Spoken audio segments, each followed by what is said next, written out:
بسم اللہ الرحمن الرحیم۔ راہی روشنی کے معزز خواتین و حضرات، راہی روشنی پلیٹ فارم پر آپ سب کو خوش آمدید۔ حضرت سلمان فارسی کے ایمان لانے کا واقعہ۔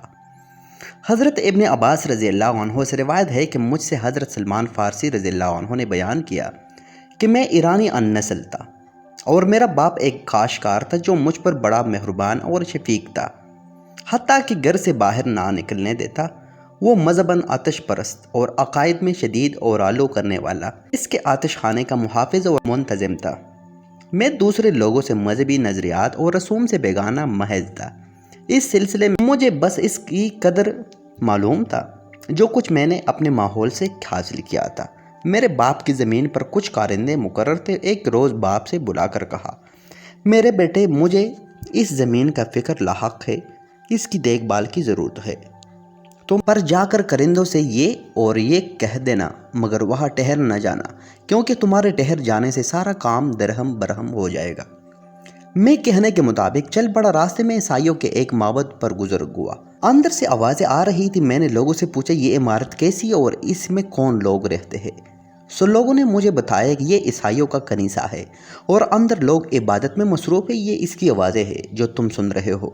میں ان کو اور ان کی طرز عبادت کو دیکھنے کے لیے اندر چلا گیا۔ مجھے ان کا طرز عبادت دیکھ کر اس قدر حیرانی ہوئی کہ میں ان کے پاس ہی بیٹھا رہا۔ ان کے پاس سے ہٹنے کو دل نہیں چاہا، یہاں تک کہ سورج غروب ہو گیا۔ میں رات کے وقت جب گھر واپس آیا تو لوگ مجھے تلاش کرنے روانہ ہو چکے تھے۔ مجھے دیکھ کر والد نے کہا کہ تم کہاں رہ گئے تھے؟ کیا میں تم کو جلدی واپس آنے کی تاکید نہیں کی تھی؟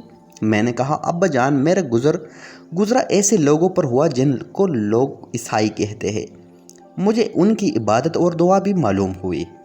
میں اس خیال میں سے بیٹھ گیا، دیکھو وہ کیا کرتے ہیں۔ میرے والد نے جواب دیا، اے میرے بیٹے، تیرا دین اور تیرے آبا و اجداد کا دین ان سے بہتر ہے۔ میں نے باپ سے عرض کیا، واللہ، ہم لوگوں کا دین ان لوگوں کے دین سے جو اللہ کی عبادت کرتے، اس کی پرستش کرتے ہیں اور اس کے لیے عبادت کرتے ہیں، بہتر نہیں۔ لوگ آگ کو پوجتے ہیں جس کو خود ہم روشن کرتے ہیں، اگر ہم روشن کرنا چھوڑ دیں تو وہ خاکستر ہو جائے۔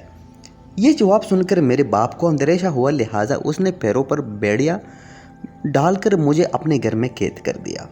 اس کے بعد میں ان نصرانیوں کے پاس ایک شخص کو بھیجا اور ان سے پوچھا کہ تمہارے دین کے اصول کہاں ملیں گے؟ انہوں نے بتایا کہ ملک شام میں ہے۔ میں نے پیغام دیا، آپ حضرات میں سے کوئی صاحب وہاں جانے والے ہو تو مجھے خبر کر دے۔ کچھ عرصے بعد چند عیسائی تاجر آئے تو انہوں نے مجھے اطلاع کرا دی۔ میں نے کہلوا دیا کہ تاجر اپنے کاروبار سے فارغ ہو کر جب واپسی کا ارادہ کرے تو مجھے اس موقع پر خبر کرا دے۔ لہٰذا جب وہ اپنی مصروفیات ختم کر کے واپس آنے لگے تو مقامی عیسائیوں نے مجھے خبر دی۔ میں نے پیروں سے بیڑیا نکال دیا اور ان کے ساتھ ہو کر ملک شام پہنچ گیا۔ نصرانی مذہب کے سب سے بڑے اسقف پادری کے بارے میں دریافت کیا۔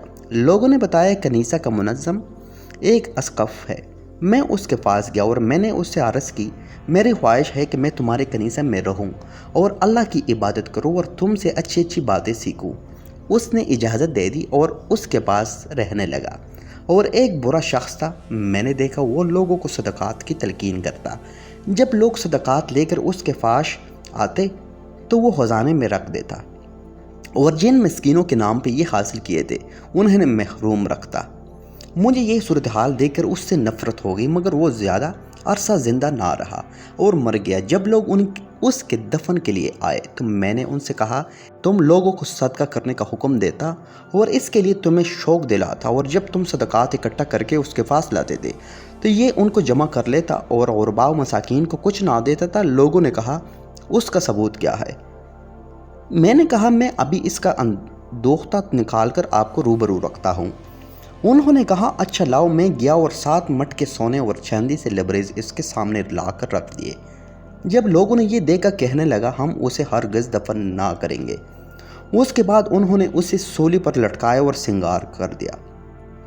اس کے بعد وہ ایک شخص لے کر آئے اور ان کے خیال میں ایک قابل اور ایماندار شخص تھا اور ان کے منصب پر مقرر کر دیا۔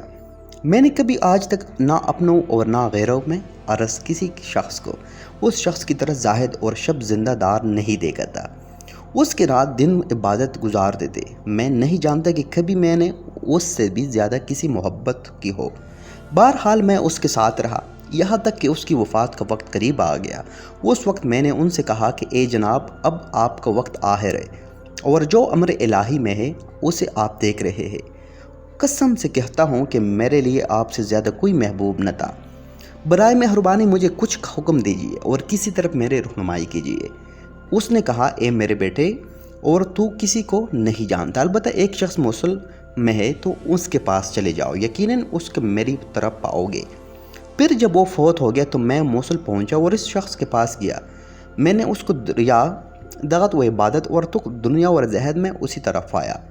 میں نے اس عابد کو بتایا کہ شام کے اسقف نے مرتے وقت آپ مجھ کو آپ کی خدمت میں حاضر ہونے کی وصیت کی ہے، لہٰذا میں آپ کے پاس حاضر ہوا ہوں اور آپ کا فیض صحبت حاصل کرنا چاہتا ہوں۔ اس نے کہا، اے بیٹے، شوق سے رہو۔ میں مقیم ہو گیا یہاں تک کہ اس کی وفات کا وقت بھی قریب آ گیا۔ میں نے اس سے کہا کہ میں وصیت کے مطابق آپ کے پاس آیا ہوں اور اب آپ کی حالت بھی حکم خداوندی کے انتظار میں ہے، لہٰذا آپ کسی کی طرف میری رہنمائی فرمائیے۔ اس نے کہا، اے میرے بیٹے، خدا کی قسم میں نہیں جانتا، البتہ صرف ایک شخص نصیبین میں ہے، وہ ہمارے دین و مسلک پر ہے، تم اس کے پاس چلے جاؤ، امید ہے تم اس کی صحبت میں رہ کر اپنے مقصد ضرور حاصل کر لو گے۔ اس کو دفن کرنے کے بعد میں نصیبین میں اس شخص کے پاس پہنچا اور بتایا کہ میں پلاں کی طرف رہنمائی کی تھی اور انہوں نے آپ کے پاس بھیجا ہے۔ تو اس نے کہا، اے صاحبزادے، تم رہو، میں یہ بدنیت شخص تھا۔ اس کے پاس سابقہ طور پر شب و روز رہنے لگا یہاں تک کہ اس کی وفات کا وقت بھی نزدیک پہنچا۔ میں نے ان سے کہا کہ آپ کے لیے بھی خدا کا حکم آ گیا ہے، آپ محسوس کر رہے ہیں کہ فلاں شخص نے مجھے فلاں کے پاس جانے کا مشورہ دیا اور پھر اس نے آپ کی خدمت میں بھیجا، اب آپ کی کس طرح رہنمائی کرتے ہیں، میں کہاں جاؤں؟ اس نے جواب دیا کہ آپ اے اور برخوردار، میں کسی بھی ایسے شخص کو نہیں جانتا جو ہمارے طریقے پر ہو، مگر روم میں شہر اموریہ کے اندر ایک شخص ہے جو تم اس کے پاس جا سکتے ہو، یقیناً تم اس کو اس طریقے و مسلک پر پاؤ گے جس پر ہم ہیں۔ پھر جب ہم اسے دفن کر چکے تو میں سفر پر چل دیا اور زاہدہ موریہ کے پاس پہنچ گیا۔ میں نے اسے پہلے راہبوں کے مانند پایا۔ ناظرین، آج کی ویڈیو میں بس اتنا ہی، ملتے ہیں بہت جلد کسی نئی اور معلوماتی ویڈیو کے ساتھ، تب تک کے لیے اللہ حافظ۔